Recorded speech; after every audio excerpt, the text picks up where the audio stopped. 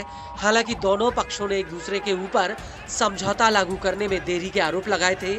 इस समझौते के पहले चरण में हमास ने इजराइल की 3 महिला बंधकों को रिहा किया था, जबकि इजराइल ने 90 फिलिस्तीनी कैदियों को रिहा किया है।